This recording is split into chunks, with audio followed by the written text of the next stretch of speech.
दोस्तों, आज मैं आपको बताने जा रहा हूँ पार्ट 2 की समरी, जिसका नाम है बाल गोविंद भगत। इसमें होता क्या था कि लेखक के गांव में एक बाल गोविंद भगत नाम का व्यक्ति रहता था, जो निम्न जाति का था। उसमें निम्न जाति के लोगों का सम्मान नहीं होता था।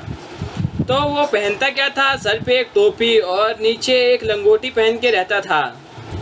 वो कबीर की हर बातों का पालन करता था, दूसरे का सामान नहीं लेता था और दूसरे से थोड़ी बहुत बातें कर लेता था और दूसरों से बात करने में संकोच नहीं करता था। वो जब सर्दियों में वो 2 मील जाकर वो गंगा स्नान करके आता था, एक काला कंबल ओढ़े हुए। जब गर्मियों का समय होता था, जब बारिश का मौसम हो जाता था, तब वो लेखक जो है वो खेत में जाता था। जो कीचड़ से सनी होती खेत होता है जिसमें पानी डालते हैं, तो उस खेत में जाता था और वहाँ जब फसल लगाने लगता था तो वो गाना गाने लगता था। इतनी ठंडी हवा चलती थी और जो औरतें भी थीं वो उसका गाना सुनकर उसके साथ झूमने लगती थी। फिर होता क्या है कि एक वो जो भी सारा वो पैदा होता था, फसल का जो भी पैदा होता था, उसे वो कबीर मठ में जाके चढ़ा देता था और जो वहाँ से वापस मिलता उसे प्रसाद के तौर पे घर पे ले आता, उन्हीं से गुजारा करता। फिर होता क्या है कि एक दिन जो ये बाल गोविंद भगत होता है, इसका बेटा मर जाता है।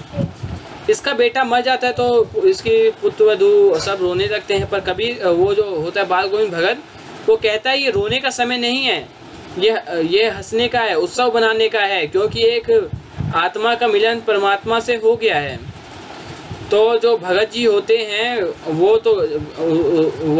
उनका जो पुत्र होता है वो चटाई पे लेटा होता है, तो जाकर वहीं बैठकर गाना गाने लगते हैं। फिर वो उनकी जो वो बहू होती है, भगत जी की बहू जो होती है, वो शादी कर ली होती, तो वो मर जाता है उसका पति। तो वो क्या कहता है कि तुम चली जाओ, क्योंकि तुम अब क्या करोगी। तो वो उसकी बहू बोलती है कि तुम इतने बूढ़े हो गए हो, मैं तुम्हारी सेवा करूँगी। पर भगत जी उसकी एक बात ना सुने, उसको भेज दिया और उसका दूसरा विवाह करने को कह दिया। फिर क्या होता है कि कबीर वो जो भगत जी होते हैं वो तो उन्हें भगा देते हैं, अपनी बहू को। फिर वो हर सुबह उठकर जाकर गंगा स्नान करते हैं और एक हाथ में खंजरी लिए हुए वो उसको बजाते हुए गाते हुए निकल पड़ते थे। फिर एक दिन क्या होता है, सर्दी की रात में जब वो सो रहे होते हैं तो लोग सुबह देखते हैं कि अरे आज तो गाना हुआ ही नहीं, बजा ही नहीं, आज ऐसा कैसे हो सकता है। तो वो जाके देखते हैं कि भगत जी होते वो मरे होते हैं।